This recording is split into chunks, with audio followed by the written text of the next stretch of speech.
नमस्कार। हम अभी हैं जरमुंडी विधानसभा में और हमारे साथ हैं समाजवादी पार्टी के प्रत्याशी अमरेंद्र कुमार यादव जी। उनसे बातचीत करेंगे कि किस तरह से और कितना उम्मीद है और जरमुंडी की जनता से कितना प्यार मिल रहा है। उनका लाइव न्यूज़ में आपका बहुत बहुत स्वागत है। धन्यवाद उनका लाइव न्यूज़ को। आज जरमुंडी विधानसभा का जिस दिन से मैं नॉमिनेशन किया हूँ काफ़ी अभियान चलाकर अपार प्यार और स्नेह मिल रहा है। मुझे भी इतना उम्मीद नहीं था कि इतना समाजवादी पार्टी के समर्थक हैं, इतना क्षेत्र में करने वाले लोग हैं। मैं जहाँ जा भी गया मुझे उम्मीद से ज़्यादा समर्थन मिल रहा है लोगों से।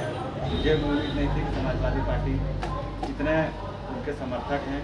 और आज जहाँ जहाँ भी गए, चाहे अल्पसंख्यक समाज हो या पिछड़ा समाज हो या दलित समाज हो, तमाम समाज के बीच में गए हैं। काफ़ी लोगों ने जन समर्थन हमको देने का काम किया है। मुझे तो उम्मीद लग रहा है कि ये चुनाव में निश्चित रूप से जीतूंगा। और जनता का जो भी आकांक्षा है, अभी तक जरमुंडी का जो समुचित विकास होना चाहिए वो आज तक यहाँ से नहीं होता। आज स्थानीयता के नाम पर, विकास के नाम पर, निजी उपलब्धि के नाम पर काफ़ी लोग यहाँ विधायक बने, 10 साल रहे, मंत्री भी बने, लेकिन जनता के सुख दुख में वो साथ नहीं रहे। लोगों में काफ़ी आक्रोश व्याप्त है। यहाँ जो अभी जो कांग्रेस के हो या बीजेपी के हो, वो प्रत्याशी गांव में नहीं घुस पा रहे हैं। ऐसा स्थिति बन गई है कि प्रत्याशी गांव में जाके अपना प्रचार नहीं कर पा रहे हैं। वो कार्यकर्ता के माध्यम से ही अपना प्रचार करवा रहे हैं या अपना मीटिंग बुला के लोगों से मिल रहे हैं। ऐसी स्थिति में ये निश्चित लग रहा है कि हमारी सीधी लड़ाई भाजपा से है और सामुदायिक शक्ति को पछाड़ने के लिए लोग पूरा लगे हुए हैं तन मन धन से।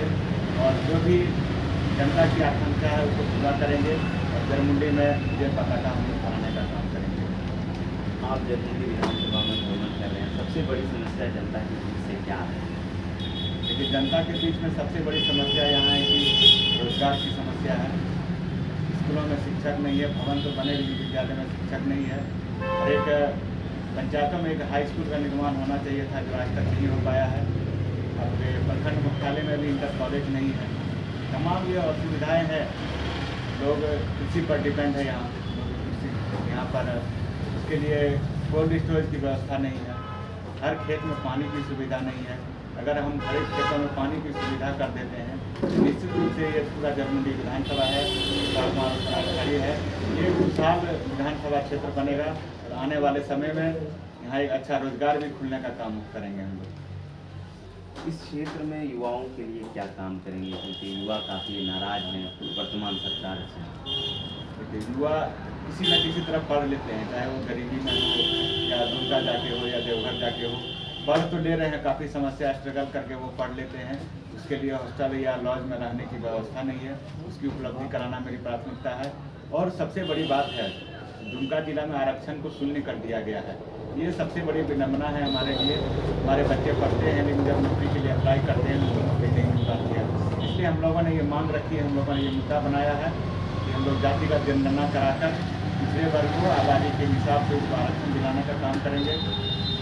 और जो ये बाबूलाल मरांडी की सरकार ने झारखंड बनने के बाद जो आरक्षण को शून्य करने का काम किया है उसको हम लोग बढ़ाएंगे। पिछड़ा वर्ग आयोग की अनुशंसा के आलोक में 36% कम से कम आरक्षण पिछड़ा वर्ग को मिलना चाहिए था, लेकिन वो 36% आरक्षण भी सरकार ने अभी तक नहीं दिया है।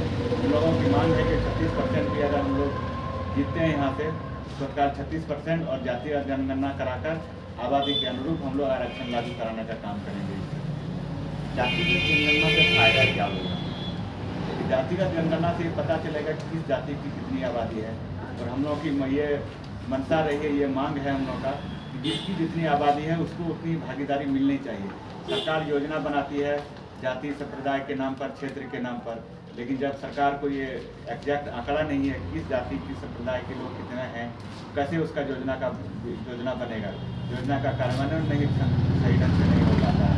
इसलिए अगर जातिगत जनगणना होती है निश्चित रूप से आबादी के अनुसार उनको अपना उसको लाभ मिलेगा लोगों को। आपके सामने पिछले 2 टर्म से विधायक रहे हैं बादल जी, मंत्री भी रहे हैं, कृषि मंत्री रहे हैं, और आप कह रहे हैं कि यहाँ कृषि से जुड़ी समस्या है, कितना सही मानते हैं? कृषि के क्षेत्र में अपार समस्या है यहाँ। आप देख रहे होंगे कि लोग खेती के लिए पानी की उपलब्धता होती है वो नहीं होता है, समय पर उसको खाद बीज नहीं मिल पाता। सबसे बड़ा ये है, प्रखंडों में इतना भ्रष्टाचार फैला हुआ है कि आप अगर खाद बीज लेने जाते हैं तो वो भी आपको नहीं मिलता है। कभी कभी समय पर तो मिलता ही नहीं है, कुछ कुछ लोगों को मिलता है, बाकी खत्म हो जाता है। अभी बहुत से गाँव में ही चर्चा लोग कर रहे हैं कि कागज़ में गाय बंट गई। गाय बोला रणधीर सिंह कृषि मंत्री थे, बहुत लोगों को मिला था, लेकिन जरमुंडी के जब यहाँ मंत्री बने कृषि मंत्री, तो खुद पब्लिक का ये कहना है कि कागजों में गाय बढ़ गई। तो ये विडंबना है जरमुंडी क्षेत्र के लिए। कृषि मंत्री के रहते हुए भी कृषि का यहाँ जो समुचित विकास होना चाहिए था, अगर हर खेत को हम पानी पहुँचाने का काम करेंगे तो निश्चित रूप से हर जब किसान खुशहाल होगा तो हमारा देश भी खुशहाल होगा, हमारा नौजवान भी खुशहाल होगा। वो नौजवान जब पढ़ने जाते हैं, उसके चाहे गार्जियन हो या घर के लोग हो, खेती करके उनको पढ़ाने का काम करते हैं। यहाँ रोजगार का वैसा साधन नहीं है, लेकिन खेती के लिए भी हम अगर उसको सुविधा नहीं दे पाते हैं, ये बहुत बड़ी दुर्भाग्य की बात है हम लोगों के लिए। आप जनता को कैसे कनेक्ट कर पाएंगे? लगातार आप चुनाव लड़ रहे हैं, जनता को अपनी ओर कैसे खींच पाएंगे? देखिए, जनता के बीच में जा रहा हूँ, अपनी बातों को ला रहा हूँ। जनता भी चाह रही है कि परिवर्तन होना चाहिए। 10 साल से एक विधायक है और एक विधायक पहले भी 10 साल वो रह चुके हैं। दोनों का क्रियाकलाप से लोग भली भांति वाकिफ हैं। लोगों में काफ़ी आक्रोश है और यही मेरा सबसे बड़ा प्लस पॉइंट है। मैं जनता के बीच में सादगी से जाता हूँ, अपनी बातों को रखता हूँ, उसका भी जो समस्या है उसको भी सुनता हूँ। जनता से मैं डायरेक्ट रूबरू हो रहा हूँ। ऐसा नहीं कि मैं सोशल मीडिया या कार्यकर्ता के माध्यम से या और भी अलग तरीके से मैं जा रहा हूँ। मैं डायरेक्ट जाके जनता से बात करता हूँ और जनता जनार्दन से जब बात करता हूँ तो मुझे भी संतुष्टि होती है कि मैंने डायरेक्ट जनता का सुख दुख को जानने का काम किया है और अपनी भी बातों को उनको सीधे तौर पर रखने का काम किया है। और सभी समाज से मुझे काफ़ी समर्थन मिल रहा है, काफ़ी प्यार और स्नेह मिल रहा है। मुझे भी इसकी उम्मीद नहीं थी। मैं तहे दिल से शुक्रिया अदा करना चाहता हूँ जरमुंडी विधानसभा के तमाम जनता मालिकों को, जिन्होंने इतना समर्थन मुझे देने का काम किया है। मैं लोगों से यही निवेदन, यही अपील करूँगा, ये जो प्यार मुझे मिला है, जो स्नेह मुझे मिला है, इसका रिजल्ट जो है वोट दे के वो करें। निश्चित रूप से मैं जो वादा कर रहा हूँ, लोगों के बीच में जो वादा किया हूँ उसको पूरा करने का काम करूँगा और कभी भी जनता को छोड़ के पीछे हटने का काम नहीं करूँगा। जनता के सुख दुख में उसके साथ रहूँगा और आने वाले समय में जरमुंडी का कैसे विकास होगा, कैसे उसका सर्वांगीण विकास हो, रोजगार बढ़े, शिक्षा के क्षेत्र में लोग यहाँ काम करें, पिछड़ों को आरक्षण मिले, दलितों को यहाँ जो सुविधा नहीं मिल रही है वो मिले, आदिवासी हो या हरिजन हो, तमाम लोगों को जो भी सुविधा, जो भी उसकी हिस्सेदारी है उसको हम दिलाने का काम करेंगे। कहीं कोई भेदभाव, पक्षपात नहीं करेंगे, चाहे किसी भी जाति और धर्म के लोग हो, चाहे उन्होंने मुझे वोट दिया होगा या नहीं भी दिया होगा।